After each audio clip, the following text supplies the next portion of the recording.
দশম শ্রেণীর ছাত্রছাত্রীদের জন্য একটি গুরুত্বপূর্ণ ভিডিও নিয়ে চলে এসেছি। এই ভিডিওতে আলোচনা করব দ্বিতীয় পর্যায়ক্রমিক মূল্যায়ন বা সেকেন্ড ইউনিট টেস্ট পরীক্ষার ইতিহাস বিষয়ের সাজেশন নিয়ে। এই সাজেশনটি খুবই গুরুত্বপূর্ণ। তোমাদেরকে যে প্রশ্নগুলো এখানে সাজেশনের মধ্যে রেখে দিয়েছি, প্রতিটি প্রশ্ন তোমরা খাতার মধ্যে লিখে নাও এবং এর উত্তরগুলো বারবার তোমরা পড়ো, কেননা বিগত বছরে অর্থাৎ বারবার এই প্রশ্নগুলো সেকেন্ড ইউনিট টেস্ট পরীক্ষায় আসে। তাই তোমাদেরকে বলবো প্রতিটি প্রশ্নের উত্তর গুরুত্ব সহকারে পড়ে রাখবে।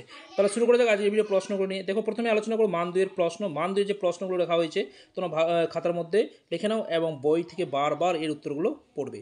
তো দেখো, প্রথম যে প্রশ্নটা আছে কি, 3 কাঠিয়া প্রথা কি?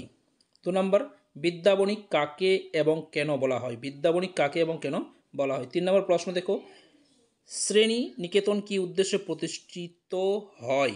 নেক্সট 4 নম্বর প্রশ্ন, পঞ্চানন কর্মকার কি জন্য বিখ্যাত? 5 নম্বর প্রশ্ন দেখো, কাকে কেন গোলদিঘির গোলামখানা বলা হতো? 6 নম্বর প্রশ্ন, চার্লস উইলকিন্স কে ছিলেন? 7 নম্বর প্রশ্ন দেখো, 1857 খ্রিস্টাব্দের বিদ্রোহকে জাতীয় উত্থান বলার কারণ কি? নেক্সট প্রশ্ন দেখো কি আছে, 8 নম্বর প্রশ্ন, ল্যান্ড হোল্ডার সোসাইটি কি উদ্দেশ্যে প্রতিষ্ঠিত হয়? 9 নম্বর প্রশ্ন, বারদৌলি সত্যাগ্রহ আন্দোলন কেন শুরু হয়? 10 নম্বর প্রশ্ন দেখো, বিদ্যাসাগর ছাট কি? 11 নম্বর প্রশ্ন, মহারানীর ঘোষণাপত্রের ঐতিহাসিক তাৎপর্য কি? 12 নম্বর প্রশ্ন দেখো, শ্রীরামপুর ত্রয়ী কারা? 13 নম্বর প্রশ্ন দেখো, মিরাট ষড়যন্ত্র মামলার কারণ কি? নেক্সট প্রশ্ন, ভারত সভার দুটি উদ্দেশ্য লেখো। পরের প্রশ্নগুলি নিয়ে আলোচনা করার আগে তোমাদের বলবো, চ্যানেল যদি নতুন এসে দেখো অবশ্যই চ্যানেলটা সাবস্ক্রাইব করে নেবে, পাশে বেল আইকনটি বাজিয়ে রাখবে, তাহলে নিয়মিত তোমরা এই ধরনের ভিডিওগুলো পাবে। পরের ভিডিওতে যে ইতিহাস, ভূগোল, জীবনবিজ্ঞান, ভৌতবিজ্ঞান, অঙ্ক প্রভৃতি বিষয়ে সাজেশনগুলো নিয়ে আসবো।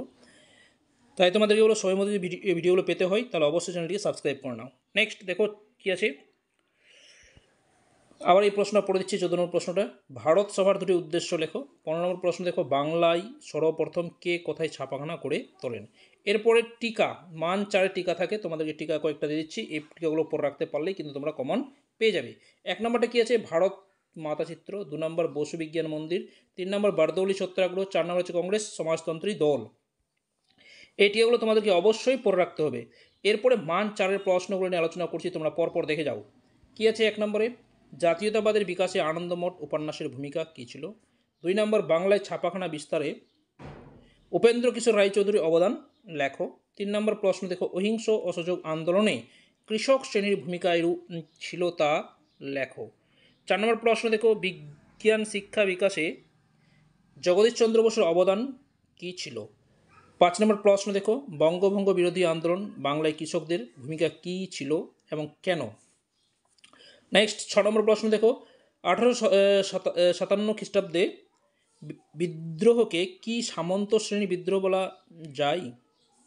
আবার পড়ছি, 1857 খ্রিস্টাব্দের বিদ্রোহকে কি সামন্ত শ্রেণী বিদ্রোহ বলা যায়? নেক্সট প্রশ্ন, মহারানী ঘোষণাপত্রের তাৎপর্য ব্যাখ্যা করো। দেখো, তোমাদের সামনে যেগুলো প্রশ্ন নিয়ে আসছি এই প্রশ্নের উত্তরগুলো তোমরা কিন্তু অবশ্যই পরীক্ষার আগে কিন্তু পড়ে নিবে, ভালো করে কমপ্লিট করে নেবে। আর যেগুলো তোমাদের হয়তো অসুবিধা হচ্ছে বা হয়তো কোনোটা খুঁজে পাচ্ছ না, কমেন্ট বক্সে কমেন্ট করে জানাবে, তার ব্যবস্থা আমি করে দেওয়ার চেষ্টা করব, কিংবা টেলিগ্রাম চ্যানেলে আমি সেই উত্তরটা দিয়ে দিব। আমার টেলিগ্রাম চ্যানেল নাম্বার হচ্ছে সায়েন্স টিউটর, সার্চ করলে তোমরা কিন্তু পেয়ে যাবে।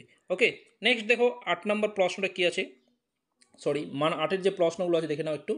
কী দেওয়া আছে, 1 নম্বর প্রশ্ন আছে, 1857 খ্রিস্টাব্দের মহাবিদ্রোহের প্রকৃতি কেমন ছিল পর্যালোচনা করো।